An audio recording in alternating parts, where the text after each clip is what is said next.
Minha madrasta achou que tinha herdado tudo quando meu pai morreu. A casa, a empresa, os 3,1 milhões de dólares dele. No funeral, ela sussurrou para a irmã dela: finalmente, aqueles filhos ingratos não vão ganhar nada. O que ela não sabia era que meu pai já tinha passado tudo pra gente 3 anos antes, em segredo. E eu estava gravando as conversas dela desde que ele descobriu o câncer. Meu nome é Annabelle Dors, tenho 34 anos, sou advogada em Phoenix, Arizona. Meu pai, Lawrence Dors, era um empreiteiro de construção muito bem-sucedido, construiu um negócio milionário do zero. Quando minha mãe morreu de câncer de mama há 8 anos, meu pai ficou arrasado. Nós todos ficamos. Por 3 anos ele ficou de luto sozinho. Depois conheceu Roshan Trent num evento de caridade. Ela tinha 43 anos, era recém-divorciada e tudo que minha mãe não era, chamativa, mandona e obcecada com aparência. Em 6 meses, eles se casaram. A mudança no meu pai foi rápida e estranha.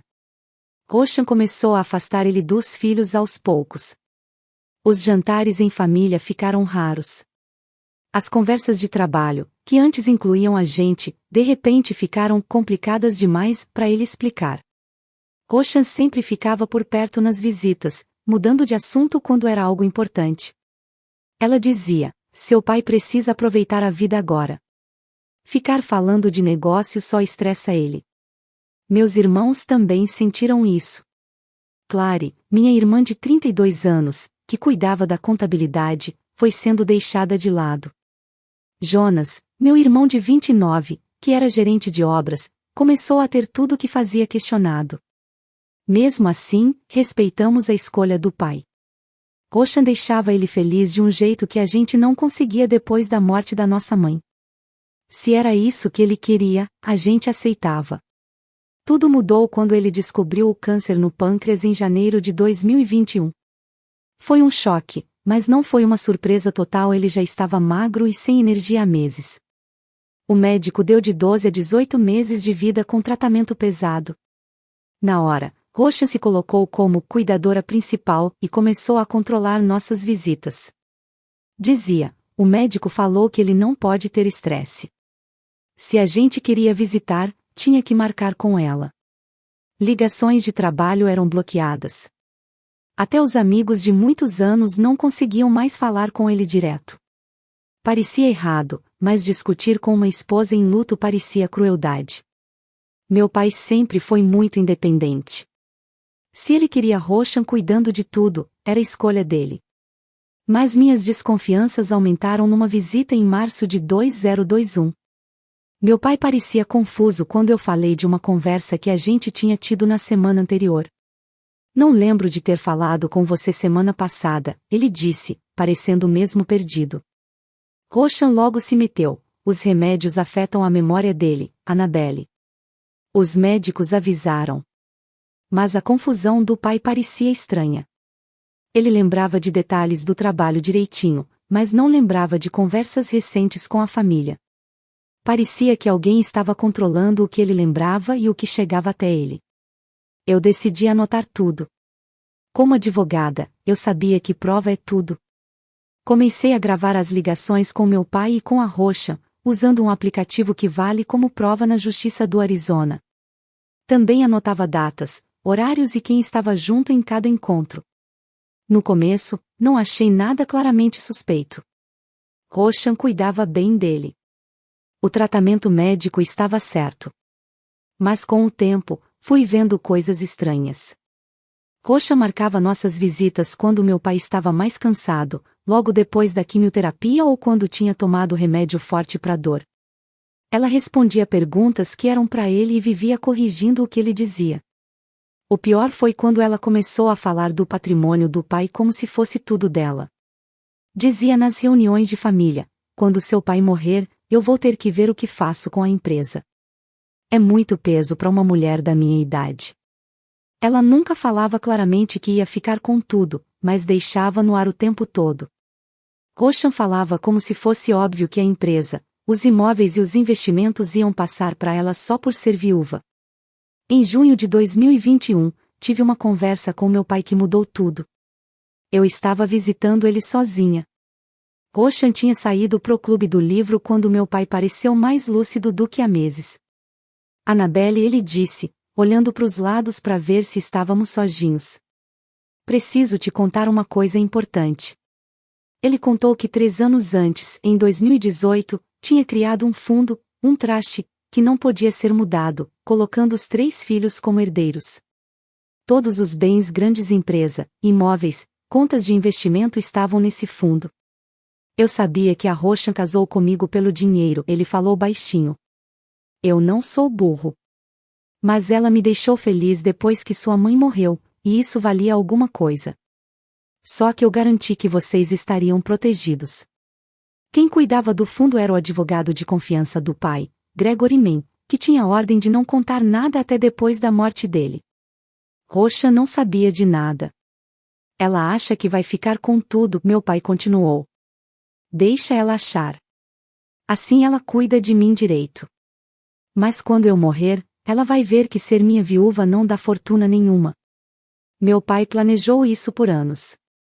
O fundo era prova de briga na justiça, feito quando ele estava saudável e com a cabeça boa. Roshan só ia ficar com a casa onde moravam e uma conta pequena com uns $52 mil. Todo o resto era dos filhos. Por que tá me contando isso agora? Eu perguntei. O rosto do pai ficou preocupado. Porque a Roshan tá me pedindo para assinar uns papéis. Ela diz que são ordens médicas, mas acho que ela quer mudar meu testamento. Preciso que você cuide para ninguém mexer no fundo. Essa conversa, como todas as outras, eu gravei. Mas o mais importante é que isso mostrou que a Roshan estava tentando manipular o testamento do meu pai nos últimos meses de vida dele. Na hora, liguei pro Gregory Mann para confirmar se o fundo ainda estava certo. Tudo que meu pai tinha me contado era verdade.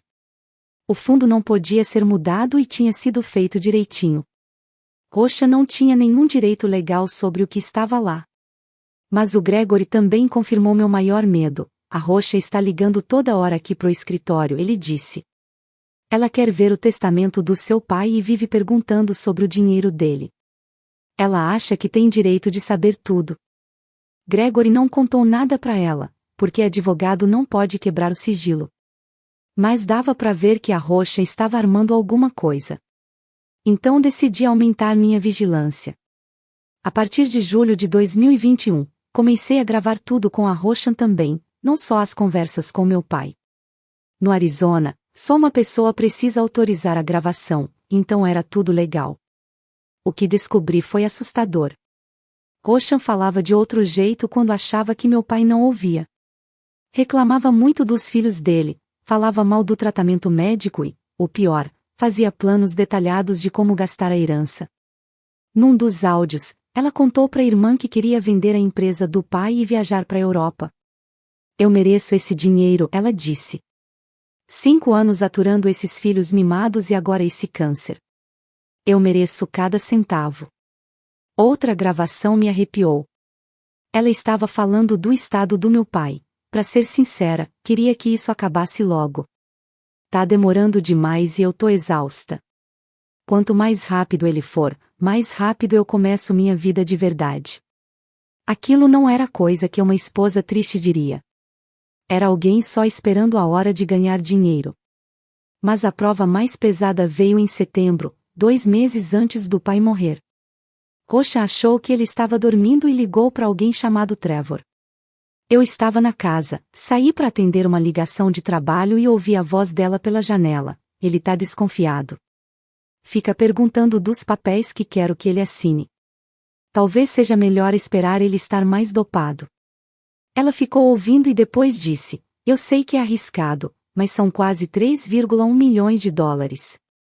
Vale a pena se a gente conseguir fazer ele mudar o testamento. Pausa. Os filhos dele não desconfiam de nada. Acham que sou só a viúva triste. Quando eles perceberem, já vai ser tarde demais. Eu gravei essa conversa toda. Roshan estava mesmo conspirando com outra pessoa para tentar mudar o testamento do meu pai, enquanto ele morria de câncer. Naquela noite, chamei a Clary e o Jonas para uma reunião de emergência. Mostrei algumas gravações, Só o bastante para provar quem a Rocha era de verdade, sem expor detalhes do fundo. Meus irmãos ficaram horrorizados, mas não totalmente surpresos. Meus irmãos já tinham percebido que a Rocha estava ficando cada vez mais controladora e mandona à medida que o estado do pai piorava. O que a gente faz agora? Perguntou a Clary. Como advogada, eu sabia que nossas opções eram poucas. A gente ainda não podia provar que a Rocha tinha feito algo ilegal. Planejar manipular um homem doente não é crime, mas a gente podia se preparar pro que ela tentasse. Falei com o Gregory Mann e combinamos proteções extras pro patrimônio do pai. Também contratamos um investigador particular para investigar o passado da Rocha e descobrir quem era o tal Trevor. O que achamos abriu nossos olhos. Rocha já tinha sido casada 2 vezes antes e sempre com homens bem mais velhos e com bastante dinheiro. O primeiro marido morreu de ataque cardíaco 2 anos depois do casamento e deixou a casa para ela. O segundo marido pediu divórcio depois de descobrir que ela falsificava a assinatura dele em documentos financeiros. E o Trevor era Trevor Niles, um advogado que tinha perdido o direito de advogar. Ele era especialista em brigar por heranças e testamentos contestados. Já tinha sido punido várias vezes por fraudes nesse tipo de caso. Agora tudo fazia sentido. Rocha estava armando tudo com o Niles para tentar anular o fundo que o pai fez e criar um testamento novo, deixando tudo para ela. O diagnóstico de câncer acelerou o plano. Meu pai morreu no dia 15 de novembro de 2021. A família toda estava junto. Rocha fez o papel de viúva triste muito bem, chorou alto. Abraçou todo mundo, recebeu os pêsames como se fosse santa. No funeral estavam todos, irmãos do pai, primos, colegas de trabalho, amigos de muitos anos. Rocha parecia uma viúva de novela antiga, toda de preto caro, falando dos desejos do pai pro enterro. Foi aí que ouvi a conversa que destruiu ela. Rocha estava falando baixo com a irmã dela, Célia, lá no fundo da capela. Eu estava mexendo no som do vídeo de homenagem pro pai quando escutei o que ela sussurrou. Finalmente, esses filhos ingratos não vão ficar com nada, ela disse, quase sorrindo. Lawrence podia até amar eles, mas eu garanti que não vão ver um centavo do dinheiro dele. A resposta da Célia foi ainda mais reveladora. Você tem certeza que o testamento novo é válido? E se eles contestarem? Rocha sorriu, fria. O Trevor cuidou de tudo direitinho. Temos testemunhas, assinaturas, tudo certo. Quando a Annabelle e os irmãos perceberem, o dinheiro já sumiu. Eu gravei tudo. Rocha basicamente confessou fraude no funeral do próprio marido. A leitura oficial do testamento ficou marcada para terça-feira seguinte. O Gregory me marcou com a família toda no escritório dele para abrir os documentos do patrimônio do pai. Rocha chegou como se fosse chefiar uma reunião de empresa terno caro, postura profissional, certa de que ia mandar em tudo. Eu, Clary e Jonas ficamos em silêncio enquanto o Men começou a leitura oficial. Rocha apareceu com o próprio advogado, Trevor Niles. Na hora, ele já exigiu ver todos os documentos do espólio do pai. A senhora Dors tem motivos para acreditar que há irregularidades no planejamento da herança do falecido. Niles anunciou: estamos prontos para contestar qualquer documento que não mostre a real última vontade do Sr. Dors. Gregory Mann sorriu educado e abriu a pasta dele. Vamos começar com o testamento e depois vemos os outros documentos, disse ele. Ele leu o testamento do pai em voz alta. Era curto e direto. Deixo todos os meus objetos pessoais e qualquer bem que não esteja em outro documento para minha querida esposa, Rocha Dors. Rocha sorriu vitoriosa. Niles balançou a cabeça, satisfeito. Eles achavam que esse testamento simples dava para Rocha tudo o que o pai tinha. Mas o Men continuou: porém, preciso dizer que este testamento só vale para os bens que realmente estavam no nome do Lawrence Dors no dia da morte dele. Então ele puxou uma pasta grossa. Em 2018, o Sr. Dors criou o fundo da família Dors, transferindo todos os bens principais à construtora, os imóveis, as contas de investimento e as contas bancárias para um fundo irrevogável para os 3 filhos. Na hora, o rosto da Rocha ficou branco. Niles começou a revirar papéis, nervoso. Men continuou calmo: O valor total do fundo é de mais ou menos 3,1 milhões de dólares. A herança da Sra. Dors, segundo o testamento, são os objetos pessoais, móveis da casa e uma conta conjunta com 52 mil dólares. O silêncio na sala foi total. Niles foi o primeiro a abrir a boca. Isso é inaceitável. A Sra. Dors era esposa dele. Ela tem direito a uma herança maior. Men respondeu tranquilo. O fundo foi criado 3 anos atrás, quando o Sr. Dors estava saudável. É irrevogável e foi feito corretamente. A Sra. Dors não tem direito legal sobre o que está no fundo. Roshan finalmente falou, furiosa, isso é impossível. O Lawrence nunca me deixaria de fora. Ele me amava. Men respondeu calmo, eu acredito que ele amava, sim. Por isso deixou a casa e a conta para a senhora. Mas ele também amava os filhos e quis garantir a segurança deles. Niles começou a ameaçar que ia contestar o fundo, dizendo que o pai tinha sido influenciado ou que não estava em plena consciência.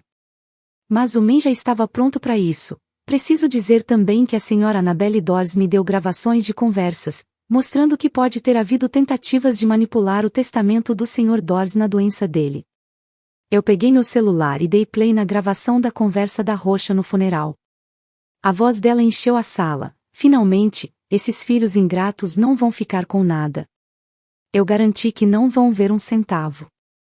O rosto da Rocha foi de branco para vermelho na hora. Niles mandou ela ficar quieta. Eu continuei. Essa gravação também fala de um testamento novo, com testemunhas e assinaturas. Acho que a promotoria vai se interessar muito em investigar fraude de herança. A reunião acabou com o Niles levando a Rocha embora rapidinho, enquanto ela gritava que era inocente e ameaçava processo. Mas a gente sabia que ela não tinha chance nenhuma. O fundo era blindado e as gravações provavam a intenção de fraude. 3 dias depois, Roshan saiu da casa do pai, levando só as coisas dela. Nunca entrou com processo nenhum para tentar pegar o fundo. Trevor Niles foi investigado pela Ordem dos Advogados por causa do que fez junto com a Rocha.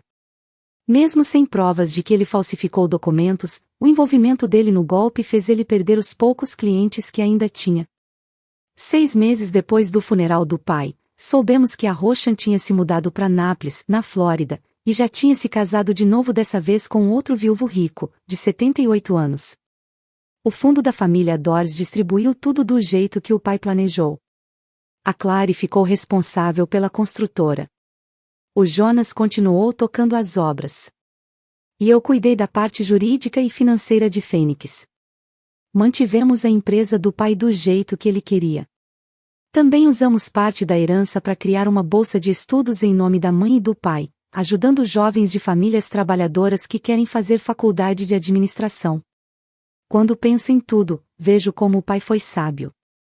Ele enxergou quem a Rocha era de verdade, mas preferiu se proteger na justiça do que brigar. Teve companhia nos últimos anos de vida, mas garantiu que a herança fosse dos filhos. As gravações que eu fiz foram essenciais, não só como prova, mas para confirmar que a gente não estava errado. Roshan casou com o pai por dinheiro, tentou roubar nossa parte e ainda comemorou no funeral o que achava que era vitória. Mas o amor do pai pelos filhos foi maior que a ganância dela. Ele protegeu a gente anos antes de a gente saber que precisava. Roshan achou que tinha casado com um viúvo solitário fácil de enganar. Na verdade, casou com um empresário esperto, que entendeu quem ela era e se preparou. A armadilha que ela tentou armar pra gente acabou pegando ela mesma. Hoje, 5 anos depois, a empresa que o pai construiu ainda próspera com a Clary liderando. O Jonas expandiu para construções comerciais.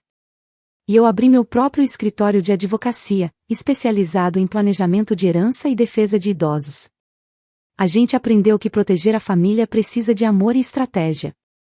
O pai deu os dois. A Roshan ficou com o que o pai achava justo, o bastante para viver bem, mas não para esbanjar. Foi justo para alguém que deu companhia, mas planejou trair. Às vezes, a melhor vingança não é um barraco. É ser mais esperto que quem quer te passar a perna. O pai foi bem mais esperto que a Roshan, 3 anos mais esperto, para ser exato. O mais satisfatório não foi ver a cara dela quando ouviu a leitura do testamento. Foi saber que o pai nos amava tanto que pensou em proteger a gente antes mesmo de a gente saber que precisava. Essa é a diferença entre família de verdade e quem casa só por dinheiro. Família de verdade pensa no seu futuro. Aproveitadores só pensam no deles.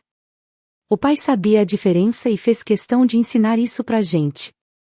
No fim, a armadilha da Roxanne funcionou direitinho. Só que ela mesma caiu nela.